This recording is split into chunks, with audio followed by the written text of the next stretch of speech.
Bienvenidos. En esta ocasión vamos a hablar sobre la enfermedad por reflujo gastroesofágico, siendo una de las enfermedades más comunes en gastroenterología.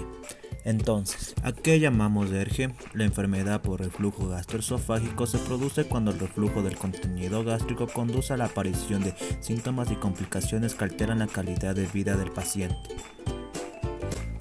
¿Qué puede causar el ERGE? El mal funcionamiento del esfínter esofágico inferior, ocasionado por la relajación transitoria, donde el estímulo principal es la distensión del estómago mediada por neurotransmisores. El esfínter esofágico hipotenso, ocasionando un reflujo por el aumento de la presión intraabdominal. Las causas anatómicas, donde los pliegues de la mucosa digestiva provocan la erosión y alisamiento del epitelio por el contacto con el ácido del reflujo. La integridad del ángulo de His, donde la estructura que al estar alterada pierde la función del esfínter. Y la causa fisiológica, el acid POC, que es el sobrenadante ácido postprandial que produce un ascenso del contenido gástrico tras la comida. En los factores de riesgo presentamos la obesidad, hernia de hiato, ejercicio físico, posición al dormir, embarazo, tabaco, alcohol y medicamentos. En las manifestaciones clínicas presentamos síntomas esofágicos como la pirosis y la regurgitación.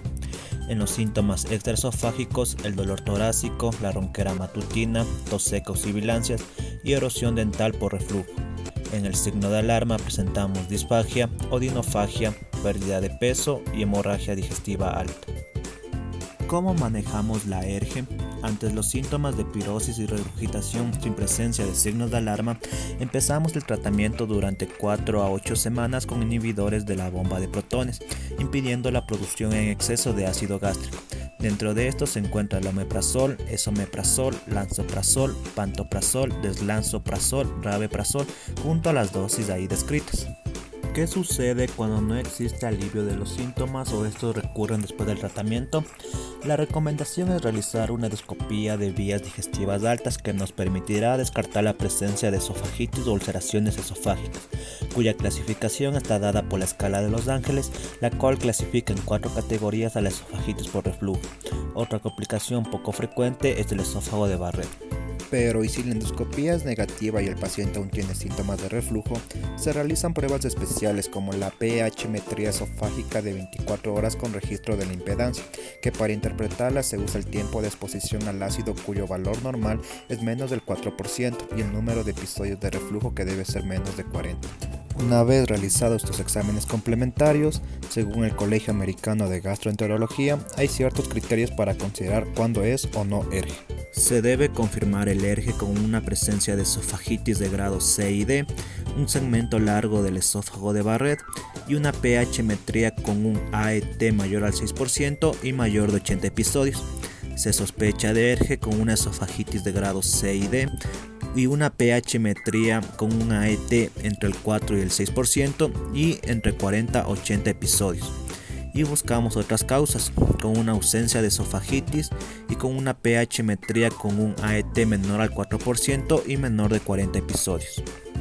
Dentro de las complicaciones que puede ocasionar el ERGE encontramos la úlcera péptica esofágica, que es la complicación más frecuente. Ocurre al producirse una esofagitis grave que se deriva en úlceras. La hemorragia digestiva, que puede ser breve o manifestarse con el tiempo y se presenta con anemia o tras una analítica de sangre oculta en heces. La estenosis péptica esofágica, que es una complicación poco frecuente ocasionada por el reflujo que alcanza la capa submucosa del esófago, provocando cambios celulares que dan lugar a la estenosis. El esófago de Barrett ocurre en casos de reflujo grave y de larga evolución, siendo una lesión premaligna provocada por la sustitución del epitelio esofágico por un epitelio intestinal. El adenocarcinoma de esófago ocurre por un reflujo frecuente, grave y de larga evolución, donde la exposición al reflujo junto con la microbiota intestinal provoca un cambio en las células epiteliales, derivando este tipo de cáncer. Finalmente, espero hayamos aprendido lo importante que es el ERGE y cómo poder actuar ante un paciente que presenta esta enfermedad. Muchas gracias por su atención.